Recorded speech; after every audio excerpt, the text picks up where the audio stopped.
تلنگانہ حکومت نے سال 2026 کے لیے عام اور اختیاری تعطیلات کی فہرست کو حتمی شکل دے دی ہے۔ سرکاری اعلامیہ کے مطابق نئے کیلنڈر سال میں مجموعی طور پر 27 عام تعطیلات اور 26 اختیاری تعطیلات مقرر کی گئی ہے۔ اس سلسلے میں ریاستی حکومت کے چیف سیکرٹری راما کرشنا راؤ نے باقاعدہ احکامات جاری کیے، جس کا تمام سرکاری دفاتر، محکموں اور متعلقہ اداروں میں تعطیلات کا نیا شیڈول نافذ العمل ہوگا۔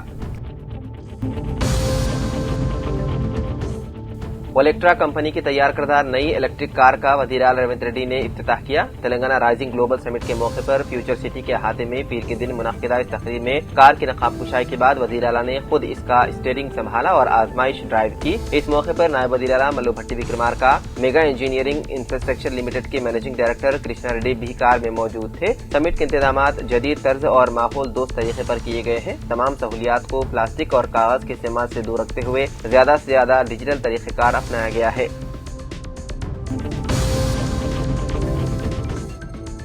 تلنگانہ بھر میں سردی کی لہر میں مزید اضافہ دیکھا گیا ہے۔ سنگاریڈی ضلع کے کوہر منڈل میں درجہ حرارت انتہائی حد تک گرتے ہوئے 6.6 ڈگری ریکارڈ کیا گیا، جبکہ سنگاریڈی کے ہی 17 علاقوں میں درجہ حرارت 10 ڈگری سے کم رہا۔ میدک کے شیون پلی میں 8.4 ڈگری اور سدی پیٹ کے بیگم پیٹ میں 8.9 ڈگری درجہ حرارت نوٹ کیا گیا۔ اسی طرح عادل آباد ضلع کے آلڈی ٹی میں 7.7 ڈگری اور کمرم ہیم آصف آباد ضلع کے گندھیری میں 8.2 ڈگری ریکارڈ کیا گیا۔ حیدرآباد میں بھی سردی کی شدت برقرار ہے اور محکمہ موسمیات کے مطابق ریاست بھر میں آئندہ 3 سے 4 دن تک یہی صورتحال برقرار رہنے کا امکان ہے۔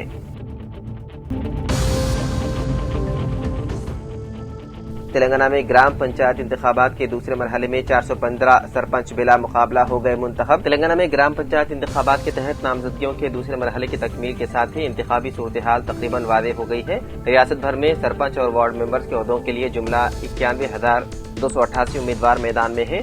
4,332 پنچایتوں میں انتخابات ہو رہے ہیں، جبکہ 415 گاؤں میں سرپنچوں کا بلا مقابلہ انتخاب ہوا ہے۔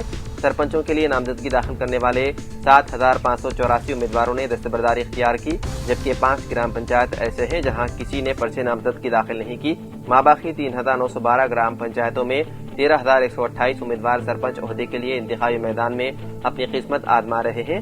وارڈ ممبرز کے لیے جملہ 38,322 وارڈز کو نوٹیفائی کیا گیا، جن میں 107 وارڈز کے لیے کوئی نامزدگیاں داخل نہیں کی گئی، جبکہ 8,304 وارڈز کا فیصلہ اتفاق رائے سے ہو گیا۔ وارڈ ممبرز کے لیے پرچہ نامزدگیاں داخل کرنے والوں میں سے 10,427 امیدواروں نے دستبرداری اختیار کی۔ اب 29,911 وارڈز میں رائے دہی ہوگی، جہاں 78,158 امیدوار مقابلے میں ہیں۔